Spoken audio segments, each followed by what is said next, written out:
જય Hind. Gujarati study and education ચેનલમાં તમારા દરેકે દરેક મિત્રોનું હાર્દિક સ્વાગત છે. તો આજે આપણે વિડીયોમાં જોશું ધોરણ 11 વિષય મિત્રો સમાજશાસ્ત્ર છે. તો સમાજશાસ્ત્રની મિત્રો જે વાર્ષિક પરીક્ષા આવી રહી છે, તો એના માટે મિત્રો જે તમારે વિભાગ જે સી પૂછાય છે, વિભાગ સીની અંદર સંક્ષિપ્તમાં ઉત્તર આપવા આવા પ્રશ્નો પૂછાય છે અને દરેક પ્રશ્ન મિત્રો 2 માર્ક્સનો હોય છે. ટોટલ મિત્રો 10 ગુણના પ્રશ્નો એટલે 10 પ્રશ્નો પૂછાય છે અને ટોટલ 20 ગુણના પ્રશ્નો છે. તો એક પ્રશ્ન 2 ગુણનો થયો. તો એ તમારે પૂરેપૂરા માર્ક્સ આવે એટલા માટે તમે આ પ્રશ્નો એટલે વિડીયો જોજો. શરૂઆત કરીએ આપણે આજના વિડીયોમાં પ્રશ્ન 1થી. જોઈએ શું છે પ્રશ્ન કે મુંબઈ વિશ્વવિદ્યાલય કઈ છે? મુંબઈ વિશ્વવિદ્યાલય સમાજશાસ્ત્રના અભ્યાસનું કેન્દ્ર કઈ રીતે બન્યું હતું? તો જોઈએ એનો જવાબ. તો જોઈએ કે ઈસવીસન 1924માં ડૉક્ટર ગોવિંદ સદાશિવ ધુરીએ મુંબઈ વિશ્વવિદ્યાલયમાં સમાજશાસ્ત્રના અનુસ્નાતક વિભાગના અધ્યક્ષ બન્યા. તેઓ ઇન્ડિયન સોશિયોલોજિકલ સોસાયટીના પ્રેરણા સ્ત્રોત અને સોશિયોલોજિકલ બુલેટિનના મુખ્ય સંપાદક બન્યા હતા. તેમણે ભારતમાં સમાજશાસ્ત્રના વિકાસનો નવો માર્ગ ચીંધ્યો હતો. તેમણે કરેલા અભ્યાસોના કારણે અને તેમણે તૈયાર કરેલા સમાજશાસ્ત્રના વિદ્યાર્થીઓના કારણે મુંબઈ વિશ્વવિદ્યાલયની અંદર સમાજશાસ્ત્રના અભ્યાસનું કેન્દ્ર બન્યું હતું.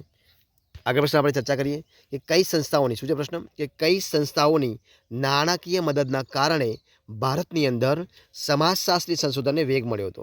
તો એનો જવાબ શું આવશે કે Indian council of social science research અને યુનિવર્સિટી ગ્રાન્ટ્સ કમિશનની નાણાકીય મદદના કારણે ભારતની અંદર સમાજશાસ્ત્રી સંશોધનને વેગ મળ્યો હતો. પ્રશ્ન આપણે આગળ ચર્ચા કરીએ. શું છે પ્રશ્ન કે સમાજશાસ્ત્રનું વિષય ક્ષેત્ર એટલે શું? તો જોઈએ એનો જવાબ શું બનશે કે સામાજિક સંબંધો.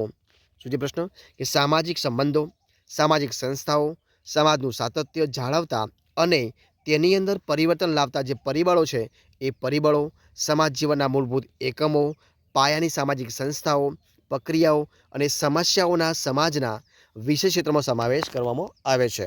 પ્રશ્ન જોઈએ આપણે આગળ કે માનવશાસ્ત્રની કેટલી શાખાઓ છે? માનવશાસ્ત્રની કેટલી શાખાઓ છે અને કઈ કઈ છે? તો મિત્રો માનવ સમાજની ટોટલ 3 શાખાઓ. કેટલી છે? 3 શાખાઓ છે. કઈ કઈ? તો શારીરિક માનવશાસ્ત્ર, સાંસ્કૃતિક માનવશાસ્ત્ર અને પુરાતત્વીય માનવશાસ્ત્ર. આ 3 છે. પ્રશ્ન જોઈએ આપણે આગળ કે મનોવિજ્ઞાન અને સમાજશાસ્ત્ર કોણ? મનોવિજ્ઞાન અને સમાજશાસ્ત્ર એકબીજા સાથે કઈ રીતે સંકળાયેલા છે? તો જોઈએ જવાબ શું બનશે? જવાબ બનશે કે મનોવિજ્ઞાન જે છે મનોવિજ્ઞાન વ્યક્તિના વ્યક્તિત્વમાં સંગઠિત થયેલા વર્તનનો તેમજ વ્યક્તિના શારીરિક, માનસિક અને વ્યક્તિગત અનુભવોની સંયુક્ત અસર દ્વારા ઘડાયેલા વર્તનનો અભ્યાસ કરે છે.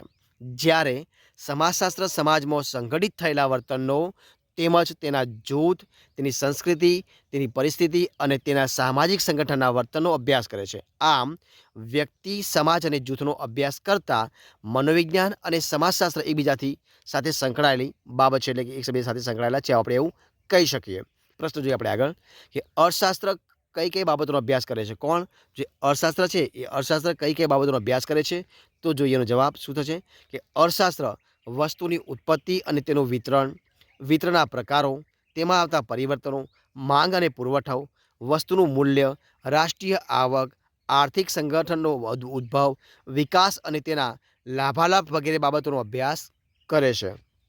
પ્રશ્ન આપણે આગળ ચર્ચા કરીએ કે જ્ઞાતિ, ધર્મ અને વર્તમાન રાજકારણને સમજવા સમાજશાસ્ત્રની જરૂર કેમ પડે છે? શા માટે જરૂર પડે છે? તો રાજશાસ્ત્ર રાજ્યની બિનસાંપ્રદાયિક નીતિનો અભ્યાસ, વિભિન્ન ધાર્મિક જૂથો અને વ્યક્તિઓના રાજ્ય સાથેના સંબંધોને લક્ષ્યમાં રાખીને કરે છે. જ્યારે સમાજશાસ્ત્ર રાજ્યની બિનસાંપ્રદાયિક નીતિનો અભ્યાસ ધોરણો અને મૂલ્યોની એક ઢબ તરીકે કરે છે. આમ જ્ઞાતિ, ધર્મ અને વર્તમાન રાજકારણને સમજવા સમાજશાસ્ત્રની જરૂર પડે છે એવું આપણે કહી શકીએ. પ્રશ્ન આપણે આગળ ચર્ચા કરીએ કે ખ્યાલ કે વિભાવના એટલે શું? ખ્યાલ કે વિભાવના એટલે શું? તો ખ્યાલો કોઈપણ વિજ્ઞાનના અભ્યાસના બૌદ્ધિક સાધનો છે. કોઈપણ વિજ્ઞાનને સમજવા માટે તે તેના અભ્યાસના વિષયોને કઈ વિભાવનાઓથી તપાસે છે તેનું જ્ઞાન મેળવવું પડે છે. આગળ જે પોઈન્ટ આપણે કે દરેક વિજ્ઞાનની ભાષા તેના ચોક્કસ ખ્યાલોની બનેલી હોય છે. ખ્યાલો એટલે પ્રત્યેક વિજ્ઞાનને પસંદ કરેલા વિશિષ્ટ અર્થ સૂચવતા જે શબ્દો હોય એ શબ્દો કે જેની મદદથી દરેક વિજ્ઞાન પોતાની અભ્યાસ જે સામગ્રી હોય તો એ સામગ્રીનું અર્થઘટન અને રજૂઆત કરે છે. ખ્યાલ દરેક ઘટનાને સૂચવતી તાર્કિક રચના છે. દરેક વિજ્ઞાનના ખ્યાલો ચોક્કસ, અર્થપૂર્ણ અને જ્ઞાનેન્દ્રિયો દ્વારા ચકાઈ શકાય છે અને તે ઘટનાને સમજાવી શકે તેવા હોય છે અને આથી જે ખ્યાલો છે એ ખ્યાલોને વૈજ્ઞાનિક પરિભાષા આપણે કહી શકીએ છીએ. પ્રશ્ન અને આગળ જોઈએ પોઈન્ટ છે કે જે સમાજશાસ્ત્ર છે, સમાજશાસ્ત્ર એક સામાજિક વિજ્ઞાન તરીકે સામાજિક ઘટનાઓને તપાસવા, તેનું અધ્યયન અને અર્થઘટન કરવા ચોક્કસ ખ્યાલો ધરાવે છે.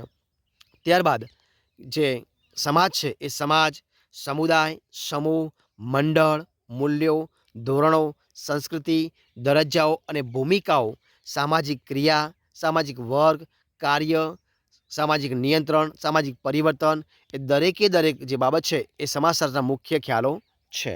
પ્રશ્ન આપણે આગળ ચર્ચા કરીએ. શું છે પ્રશ્ન?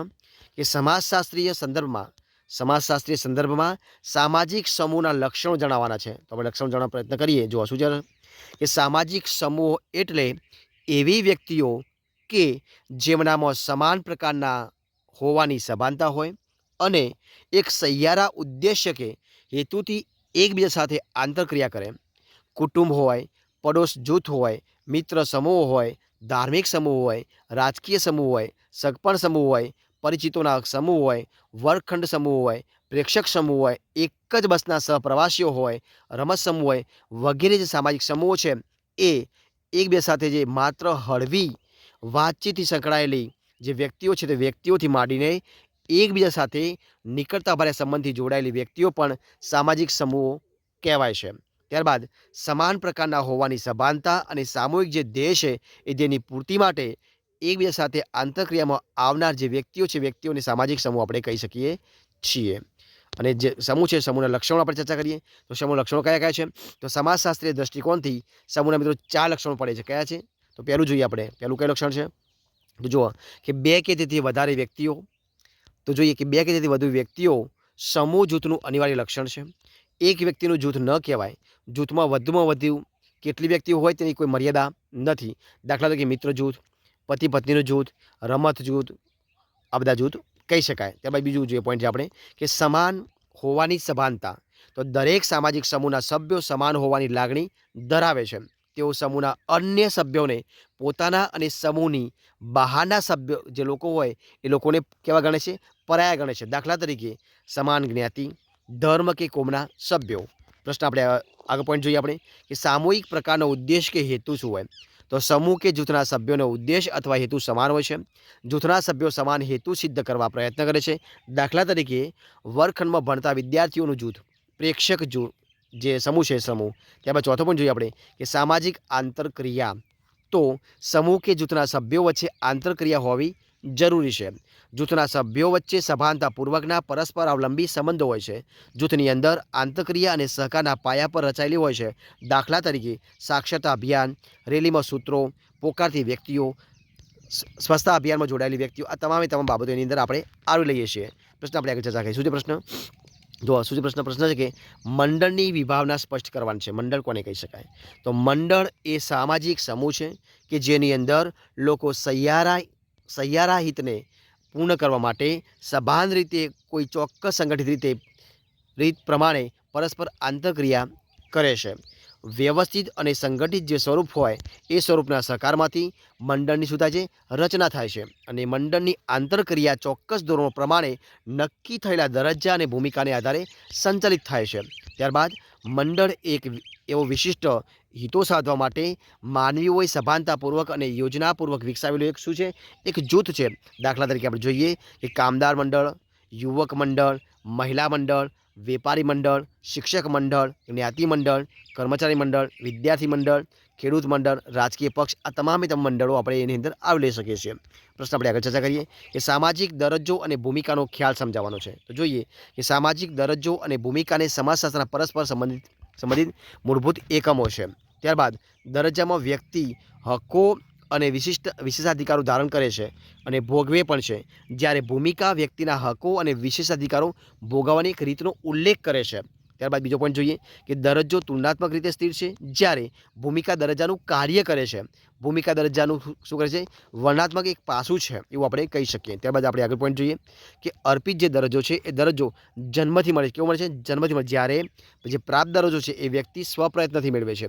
પરંતુ આ દરજ્જાઓ સાથે જોડાયેલી જે ભૂમિકાઓ છે એ વ્યક્તિએ શીખવી પડે છે. ત્યારબાદ દરજ્જાનું મૂલ્યાંકન વ્યક્તિએ મળેલા હકો અને વિશેષાધિકારોના આધારે થાય છે, જ્યારે ભૂમિકાનું મૂલ્યાંકન વ્યક્તિ પોતાની ફરજો કઈ રીતે બજાવે છે અને તેને મળેલા હકો કેવી રીતે ભોગવે છે તેના પર આધાર રાખે છે. પ્રશ્ન આપણે આગળ ચર્ચા કરીએ કે સમાજશાસ્ત્રના મૂળભૂત ખ્યાલો કયા કયા છે. તો સમાજ, સમુદાય, સમૂહ, મંડળ, મૂલ્યો, ધોરણો, સંસ્કૃતિ, દરજ્જાઓ અને ભૂમિકાઓ, સામાજિક ક્રિયા, સામાજિક વર્ગ, સામાજિક નિયંત્રણ, સામાજિક પરિવર્તન, કાર્ય વગેરે સમાજશાસ્ત્રના જે આપણે ગણીએ એ મૂળભૂત ખ્યાલો છે. પ્રશ્ન આપણે આગળ ચર્ચા કરીએ કે ખ્યાલો કે વિભાવનાઓનો અભ્યાસ કરવો શા માટે જરૂરી છે. તો અભ્યાસ વિષયની અંદર કયા પાસાઓનો અભ્યાસ કરવાનો છે તેનું માર્ગદર્શન ખ્યાલો કે વિભાવનાઓના અભ્યાસથી મળે છે. આથી ખ્યાલો કે વિભાવનાઓનો અભ્યાસ કરવો જરૂરી છે. પ્રશ્ન આપણે આગળ ચર્ચા કરીએ કે કઈ બાબતો માનવ સમાજને માનવેતર સમાજથી અલગ પાડે છે. તો મિત્રો ભાષા, સહિયારા મૂલ્યો, રક્ષણ અને પોષણની વ્યવસ્થા, પ્રત્યાયન અને સામાજિક સંબંધોની ગૂંથણી એમ વિવિધ રીતે વિકસેલી સંસ્કૃતિ માનવ સમાજને માનવેતર સમાજથી અલગ પાડે છે. પ્રશ્ન આપણે આગળ ચર્ચા કરીએ કે સમાજશાસ્ત્રીઓએ સમાજના કયા લક્ષણો દર્શાવ્યા છે. તો મિત્રો જોઈએ તો સમાજશાસ્ત્રી જે સમાજના ટોટલ આ લક્ષણો કેટલા છે મિત્રો? 6 લક્ષણો દર્શાવ્યા. કયા કયા? તો જોઈએ પહેલું નંબરનું કે સામાજિક સંબંધો, સમાનતા અને વિભિન્નતા.